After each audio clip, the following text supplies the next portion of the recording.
शायद मां पहिरीं मां बेवकूफ़ ई हुयुसि, छो त मां सम्झंदो हुयुमि त जेके माण्हू क़ुर पाक ते हथ रखंदा आहिनि से कॾहिं बि कूड़ नाहिनि ॻाल्हाईंदा। मां सम्झंदो हुयुमि त जेके माण्हू अलाह पाक जो कसम खणनि था से कॾहिं बि ग़लति कसम न खणंदा। मां सम्झंदो हुयुमि त जेके माण्हू वचन वाइदा कंदा आहिनि से मरण त क़बूल कंदा आहिनि, लेकिन वचन ऐं वाइदा कॾहिं बि कूड़ा नाहिनि कंदा। लेकिन अॼु ख़बर पई त न आऊं वाकई बेवकूफ़ ई हुयुसि, छो त माण्हू क़ुर पाक ते हथ रखी बि फिरी वञनि था। माण्हू कंहिंखे हासिल करण जे लाइ, कंहिंखे इतमाद ऐं भरवसे ॾियारण जे लाइ अलाह पाक जा कूड़ा ऐं ग़लति कसम बि खणनि था, ऐं उन्हनि जे लाइ वचन ऐं वाइदा त कुझु बि कोन्हनि के जॾहिं हुननि जी दिलि चवे तॾहिं हुननि खे टोड़े बि छॾनि था। हिन दुनिया में हाणे इतबार कजे त आख़िर कंहिं ते कजे,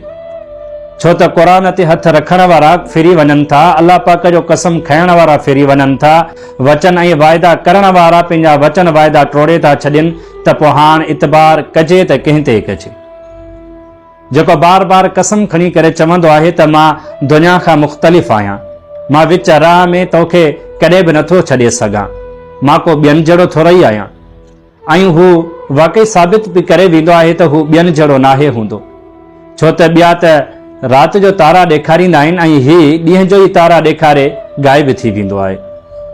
छा तव्हांजी ज़िंदगीअ में को अहिड़ो इंसान हुयो या आहे जंहिं तव्हां सां वचन वाइदा कया हुजनि, जंहिं कलाम पाक ते हथ बि रखिया हुजनि, जंहिं ख़ुदा जा कसम बि खया हुजनि तव्हांखे न छॾण जा,